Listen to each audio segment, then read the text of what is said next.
Fala pessoal, bem-vindos ao Corte de Ciência. Eu sou o professor João e no vídeo de hoje a gente vai acompanhar aí o professor Miguel Nicolelli juntamente com o professor Sérgio Sacani falando sobre as consequências das mudanças climáticas aí no mundo e também no Brasil. O corte do vídeo está muito interessante, bora acompanhar aí até o final. Se inscreve no nosso canal aí para acompanhar mais Corte de Ciência, beleza? Uma crise, existem outras fragilidades. E nós vimos uma delas recentemente com a pandemia. Sim. Né? Porque aumenta a temperatura, o número de vírus que aparecem aí, de geleiras que estão soterradas. Eu sempre falei que, para mim, não só eu não, mas na verdade quem defende isso, vou dar o crédito, é o grande Paulo Artacho. Ele sempre falou, o problema das mudanças climáticas, tá, tudo bem, vai cá, aquece e tal. O problema não é esse. O problema é populações que vão migrar de um lugar para o outro, que vão trazer doenças que só tem num lugar. Sim, e vão para outro. E novos bichos que vão aparecer. Novos bichos que vão aparecer. Um bicho que, por exemplo, sei lá, aqui em São Paulo, ele não tinha as condições para se desenvolver, mas começa a esquentar. Opa, agora São Paulo é um lugar bom para mim. Vou ficar aqui. Veja a pandemia de dengue que nós tivemos. Dengue. Tem vários fatores aí. Eu, por exemplo, quando eu a dengue, o pessoal deu uma sorte. O pessoal que eu digo, os políticos, é que ela pegou no finalzinho do verão. Porque se ela pega no meião do verão... Foi o pior... Não, já foi ruim. Na série histórica, se eu não me engano, cruzou 6 milhões de casos. E tem outra coisa, isso eu comecei a falar, fiz um trabalho no meio da pandemia da interação do vírus da Covid com a dengue. No começo da pandemia, eles eram antagonistas. Então, nós mostramos em um número, 80 e tantos países do cinturão da dengue, onde estava tendo muita dengue na época que a pandemia começou, não estava tendo Covid. Entendi, era uma relação inversa. Inversa. A imunidade de um defendia contra o outro. Olha só. E aí foi estudado isso mesmo? Foi. Não, eu vou chegar lá. Aí, no ano seguinte, em 2021, quando começou a aparecer, né, a gama lá em Manaus, que teve o número de pessoas novas cepas, a relação inverteu. Caralho. Um começou a potencializar o outro. Então, se você tivesse tido Covid antes e você tinha dengue depois, é como se você estivesse tendo a segunda dengue ou a terceira dengue. Caramba. A chance de ter um dengue hemorrágico com um quadro mais grave. E aí teve gente que não acreditou, que não era... Bom, um colega nosso indiano, um virologista imunologista, né, começou a coletar amostras de soro de pessoas naquela época, depois e mais recentemente. Acabou de publicar, acho que é no Journal of Virology, demonstrando sorologicamente exatamente o que nós tínhamos falado epidemiologicamente. Entendi. Que no começo havia uma relação antagônica. Então, se você estava tinha tido dengue recentemente, os anticorpos que você desenvolveu combatiam da Covid. Mas aí virou. E virou na Índia também. Caramba. Então, o que aconteceu no Brasil, aconteceu lá. Entendi. Então, ele reproduziu exatamente as nossas curvas epidemiológicas, só que agora ele tem um soro. Isso aí pode ter sido por quê? Então, o vírus ganha o quê? Uma resistência? Não, é que, na realidade, os vírus... Essa é a minha teoria, tá? Eu estou conversando com ele e nós concordamos com isso, mas nós não publicamos ainda, né? Eu quero publicar isso com ele, porque ele é muito bom. Um menino muito... E eu conheci ele por causa da crise, né? Por causa da crise da pandemia.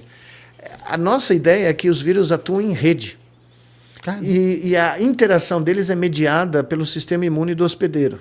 Então, dos vírus, no caso do homem, o sistema imune ele faz uma mediação, literalmente, como vai ser a resposta a esta rede de vírus, dependendo da sua história pregressa de infecções. Caramba. E dependendo quem está aparecendo, que tipo de interação existe nessa rede. Né? Inclusive, eu conversei também com um virologista italiano em Milão, que também ficou muito entusiasmado com essa teoria. E eu estou transferindo para essa análise, a mesma coisa que eu fiz com redes neurais. Entendi. Os mesmos algoritmos de análise que nós fizemos, nós estamos aplicando. Né? Então, e aqui no livro eu mostro exatamente isso. Por exemplo, semana passada teve um relato de uma geleira, não me lembro onde, se foi na Antártida ou no Polo Norte, um dos dois lugares, que desabou. Sim. E encontraram milhares de vírus que ninguém nunca tinha visto. Esse é um grande... O senhor acha que isso aí é possível mesmo? Eu acho que não é. Eu não sou um especialista. Nesse degelo aí, voltar o negócio que a gente não está pronto, né? Coisas que estão lá, né? Milhares de anos, milhões de anos, né? Então, não é só a temperatura, aquecimento literal. Isso. São mudanças nas ondas climáticas, não só do que a gente vê a grosso modo, né? Você vai alterar a produção de alimentos, você vai alterar a disponibilidade de água doce, e isso tudo está sendo amplificado, ninguém fala também, pelo fato que, por exemplo, as fazendas de servidores de computadores que hoje usam para, né, a dita inteligência artificial, hoje cruzaram, acabei de ler isso num outro livro também, da Cindy Crawford,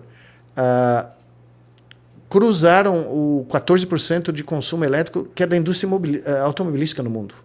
Ou seja, nós estamos já gastando mais energia para manter servidores ao redor do mundo do que a gente gasta para construir carros. E a quantidade de água que está sendo necessária para resfriar... Para resfriar é gigantesca. É absurda. É isso aí. Tá? Então você tem fazendas de servidores em lugares como o Texas, por exemplo, que não tem água, ou que estão com problemas hídricos sérios, entendeu? Então a água vai virar um commodity de um valor absurdo, água doce, né? E você então começa a ter quase que um dominó. E foi isso que eu explorei no livro, tá? Eu tentei mostrar que é muito curioso isso, porque os nossos antepassados tinham uma conexão com o mundo natural muito maior. E eles entendiam que eles dependiam da variação dos seasons, né? das estações do ano. Estações do ano. Eles dependiam da disponibilidade de vida animal. Claro, eram as estações do ano que falavam quanto de chuva que ia ter, que hora que você podia plantar, e era uma cultura fundamental para a sobrevivência, né? Os chamas e os mais velhos dessas comunidades, eles tinham um registro histórico na memória deles, né? Antes da escrita, né?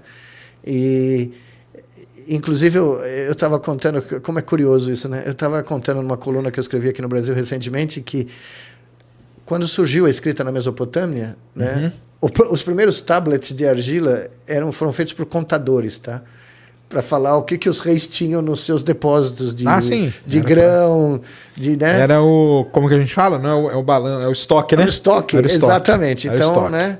Controle de estoque. Para todos os contadores aí ouvindo, os senhores vêm desde o começo, estão lá, do ladinho do rei. Do rei está lá, marcando, né? Mas então, e no livro eu conto isso, né? Que eu gosto, certas frases em inglês ficam muito melhores, né? Muito. Então, para o nosso próprio desleixo, né? Ou for our own peril, nós completamente esquecemos que nós somos parte do mundo natural.